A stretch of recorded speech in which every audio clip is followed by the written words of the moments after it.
On Sunday, much of America, those on Facebook, Twitter and other social media, in particular, lost their collective mind when actor Will Smith sauntered up to a grinning Chris Rock on stage at the Oscars and smacked him across his face. Chris Rock's lame G.I. Jane joke at the expense of an alopecia-stricken Jada Pinkett didn't warrant Smith's theatrical display of machismo.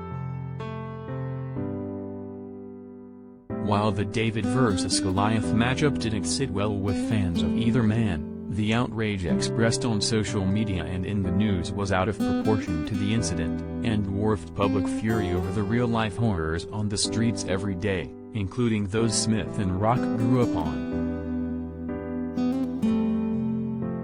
I was initially mostly agnostic and dismissive of the whole affair before seeing a friend's Facebook post and others who characterized the slap as horrific.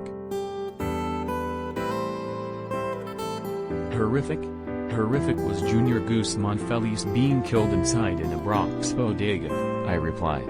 Horrific was a homeless maniac shoving a young woman, Michelle Go, to her death in front of an oncoming subway train.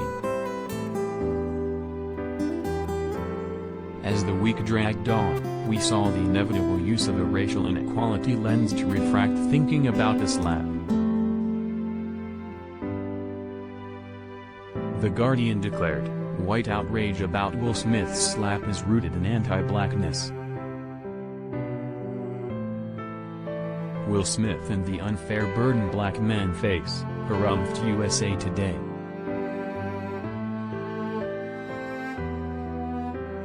AP went with Will Smith's slap sparks debate on defense of black women. Frankly, I'm surprised, but not triggered, that the Associated Press even uses that cisgendered term. It was the equivalent of these writers and news outlets telling white people, leave Will Smith's name out of your f-king mouths. Yet while the Smith-Rock dust-up drew so much of a stir about violence, the daily carnage in New York City and other urban areas barely gets even mere hand-wringing, except, of course, to blame police, unemployment and the lack of opportunity. You want horrific? On Oscars weekend and during the week that followed, the city witnessed these incidents.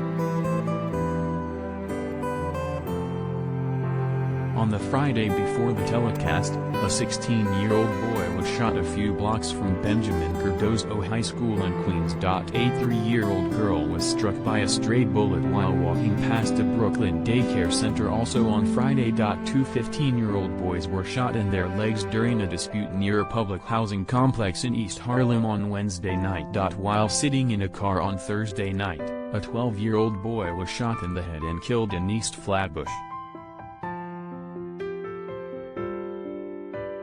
And that's just a taste of the week's violence in the city. It angers me to no end that the daily tragedies visited upon New York City, Chicago, Baltimore, South Central LA, Philadelphia and other urban communities don't merit similar attention, and loud demands for law and order, as the slap heard round the world. Did the Post's extraordinary October 1, 2021, front page, which featured 21 kids killed in street violence last year, cause outrage or trigger elites?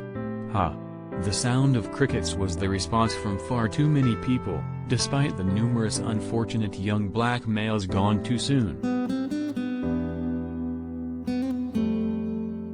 Yet Smith slaps Chris Rock and everybody loses their minds, whether they support or condemn him. People are traumatized. It was horrific. Whites are holding Smith to a higher standard.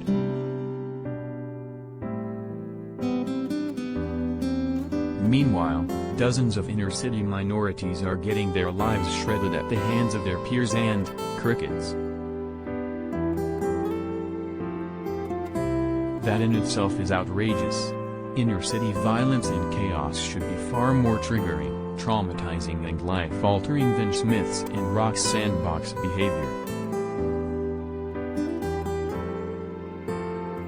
on inner-city streets, any number of slights, from a dumb joke about your girl to someone accidentally stepping on your brand-new kicks to a diss about your Facebook post, can result in senseless stabbings and shootings.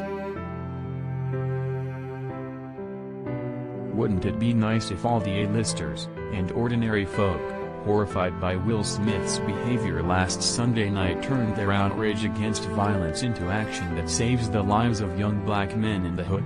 Wouldn't it be nice if some of them actually dedicated themselves to supporting violence reduction and positive interventions?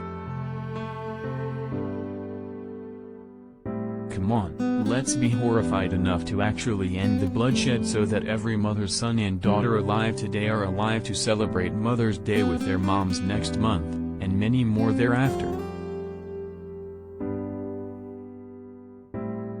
Michael Benjamin is a member of the Post's editorial board.